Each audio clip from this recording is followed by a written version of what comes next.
a deal? Yes. I don't want to. Come on. Put your trust in me. I'm scared. I don't want to do this. Shake my hand. I don't want to. Do it. I'm gonna regret this. No. I don't want to. Grab my hand. It's gonna cost me so much money. Hey guys, so I made this video and this deal with my roommate Frederick about a month ago. And the reason I did it was mostly as a joke, to be honest. But since then, I have been practicing the concept that I will talk about in this video, and I have found it so useful in communication. It's a little communication hack, if you will. So I encourage you to pay attention to the content in this video, and I will explain why I thought it was so useful in the end. So, see you in there. So this deal that I made with the devil, it's about words. There are a couple of words that I will no longer use. And the deal that I am proposing is that every time I use any of these words, I will pay him $1. And I will be shamed for it. Wild, are you in? I am in. So the 5 nonsense words that I will no longer use are great, good, nice, magical, and awesome. There are more words like these. I call them nonsense words, but I will start with 5 to really learn. So what is the issue with these words? Well, they're used to show that I like what you're saying as a way to validate someone. They are used to show appreciation, but I think this can be done in a much more direct way. So let's say that my buddy Frederick here, let's say that how much are you going to the gym? How much or how often? How often? And how full out are you going? Well, I'm almost fainting every single time I'm there. All right. And so, I'm there 6 times a week. Right. So that is great. Fuck you. We haven't started yet. After this video, the deal is starting. So that is great.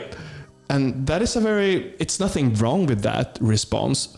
But what does the act of him going to the gym almost every day, going so full out that he's almost fainting, what does that say about him? To me, it says that he's dedicated. He's a warrior.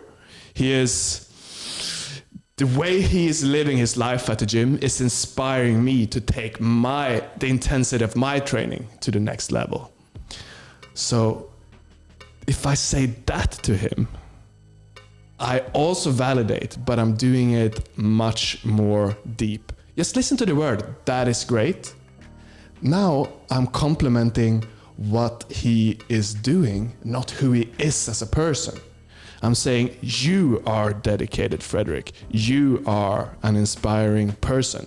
And I think that can make that validation go so much deeper. And if I exclude these words, like I do now, I use them unconsciously all the time, then I'm going to have to make my brain become more creative and really see what is the other person doing. Just like I have a friend of mine, and she decided 2 years ago to stop using smileys altogether when she's writing text messages. And that forces her to be a lot more creative and expressive when she's writing text messages. And the same thing goes for speech. If I want to be more creative in the words that I use, I will exclude the ones that, well, in my world, is making me a little bit lazy. I hope that makes sense. I'm gonna make so much money. Wild is gonna make so much money. I hope you guys enjoyed that video. I have implemented this myself for about a month now, and I really do feel that removing these nonsense words, like saying, "oh great," have caused me to be more mindful with the way I express myself, more creative, put more effort into really describing what someone else's actions says about them or how it makes me feel. And my experience so far is that it has caused more connection with the people around me. And that is something I want to do as a speaker and as a human. So I highly encourage you to try this out yourself if you found this interesting. And also if you're new here, hit the subscribe button, smash the like, and I see you in the next video. Bye!